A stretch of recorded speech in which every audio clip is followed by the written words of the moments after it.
25 दिसंबर 1964 की बात है कि पूरे मुल्क में अयूब खान हुकूमत के खिलाफ मुजाहिरे हो रहे थे। ऐसे ही एक मुजाहिरे के दौरान कराची में पुलिस ने एक शख्स को गोली मारकर शहीद कर दिया। ये खबर पूरे मुल्क में आग की तरह फैल गई। जब यह खबर मशरकी पाकिस्तान में पहुंची तो मशरकी पाकिस्तान का शहर ढाका अयूब अमृत मुर्दाबाद के नारों से गूंज उठा। अस्सलाम वालेकुम, मेरा नाम इरफान राजा है। हिस्ट्री की आज की वीडियो में आज हम आपको मोहतरमा फातिमा जिन्ना की जिंदगी के बारे में मुकम्मल मालूमात फराहम करेंगे।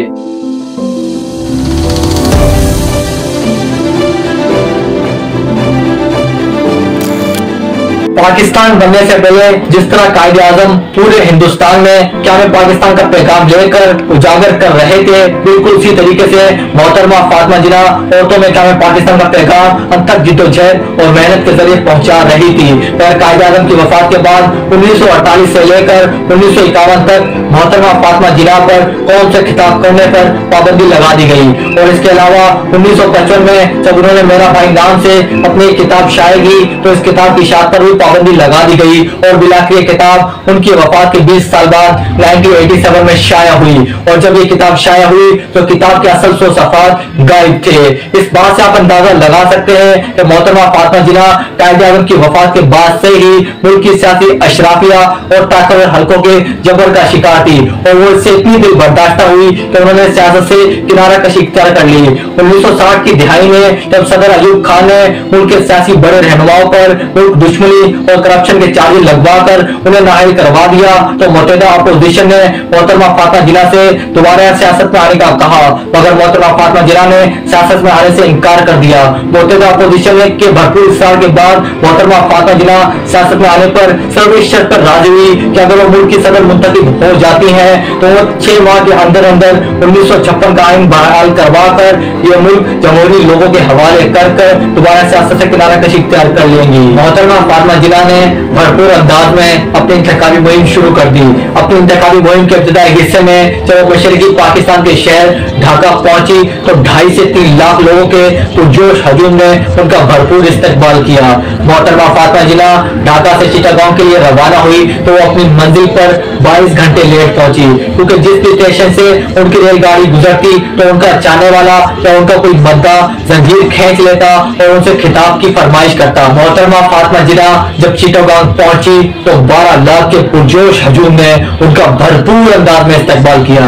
गर्ज पूरे पाकिस्तान में मोहतरमा फातिमा जिन्ना की मकबूलियत के डंके बोल रहे थे और उनका अगला पाकिस्तान का सदर बनना 1964 की बात है जब मोहतरमा फातिमा जिन्ना भरपूर अंदाज में अपनी इंतखाबी मुहिम चला रही थी। ऐसे में इंतखाबी मुहिम के सिलसिले में उन्हें कराची के नेशनल पार्क में एक जलसा करना था। रियासती जगह का यह आलम था कि मोहतरमा फातिमा जिन्ना के जलसे को कवरेज देने के लिए किसी भी मीडिया के इदारे या अखबार को इजाजत नहीं थी। इसके अलावा डेकोरेशन वाले को शामियाने, कुर्सियां या लाउड स्पीकर फराहम करने की इजाजत भी नहीं थी, ना ही कोई ये सब फराहम करने के लिए तैयार था। इसके अलावा जलसे के इंतजामिया के पास अवाम को जलसा लाने तक ट्रांसपोर्ट की भी इजाजत नहीं थी। मगर फातिमा जिन्ना की मकबूलियत का यह आलम था कि शाम होते ही नेशनल पार्क और इसके आसपास की गलियां अवाम के हजूम से भर गई। जब फातिमा जिन्ना जलसे के लिए पहुंची तो कारकुनों ने उनकी गाड़ी को कंधे पर उठाकर स्टेज तक पहुंचाया। जलसे का मुकम्मल खर्चा उस वक्त 1200 रुपए था, मगर नेशनल टेंट हाउस में महज 4 आने लिए। हकीम सरसरानी इदारे ने लाउड स्पीकर फराहम किए तो पुलिस ने इनके इदारे पर छापा मारा, मगर फातिमा जिन्ना से इनकी मोहब्बत का यह आलम था कि उन्होंने अपनी गिरफ्तारी दे दी और अपने लोगों से कहा कि सामान जलसागाह तक पहुंचा दो। अयूब खान मोहतरमा फातिमा जिन्ना की इस कदर अवामी मकबूलियत देखकर शदीद परेशान हो गए थे और इसके बाद उन्होंने भरपूर अंदाज में दोस्त, ताकत और मजहब का इस्तेमाल किया। सबसे पहले एक पीर साहब ने कहा कि उन्हें इल्हाम हुआ है कि मुतहदा अपोजिशन को अल्लाह की खुशनुदी हासिल नहीं है। इसके बाद चंद उलमा ने फतवा दिया कि औरत मुल्क की हुक्मरानी नहीं कर सकती। मोहतरमा फातिमा जिन्ना की शदीद घटिया किरदारकशी की गई और इस पर सितम वाला सितम के बानी पाकिस्तान की बहन को इंडियन एजेंट, अमेरिकन एजेंट और गद्दार तक कहा गया और बिलाखिर इस तमाम तर रियासती जबर, दोस्त, ताकत और किरदारकशी के बाद जब 2 जनवरी 1965 को इंतखाबात हुए तो अयूब खान 62% से ज्यादा वोट लेकर कामयाब हो चुके थे और मोहतरमा फातिमा जिन्ना ये सदारती इलेक्शन हार गई थी। मोहतरमा फातिमा जिन्ना की शिकस्त पर उनके ढाका में पोलिंग एजेंट शेख मुजीबुर रहमान ने एक मशहूर जुमला कहा कि आज अयूब खान जीत गया मगर पाकिस्तान हार गया। ये वही शेख मुजीबुर रहमान है जिन्होंने 1971 में मशरकी पाकिस्तान को पाकिस्तान से अलहदा कर आजाद बांग्लादेश बनाया। 1965 के सदाती इंतखाबात के हवाले से यहाँ ये बताते चले कि ये कोई आम इंतखाबात नहीं थे, ना ही इसमें कोई आम आदमी वोट डाल सकता था। सदर अयूब खान बरबरा ये कहा करते थे कि अभी आम आवाम इतनी बाशऊर नहीं हुई, इतनी अक्लमंद नहीं हुई कि उसे वोट का हक दिया जा सके।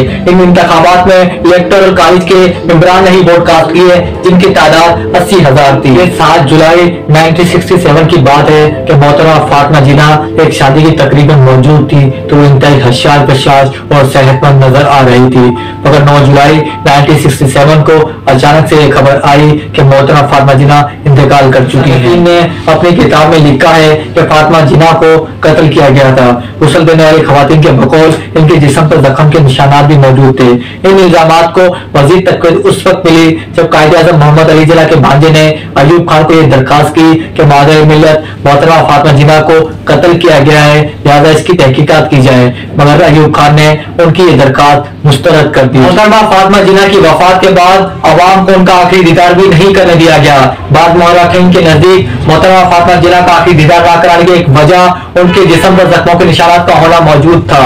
मगर अवाम अपने महबूब लीडर का दीदार करने के लिए बेचैन थे, और जब उन्होंने इस तरह की कोई कोशिश की तो पुलिस की जानिब से अवाम पर लाठीचार्ज किया गया।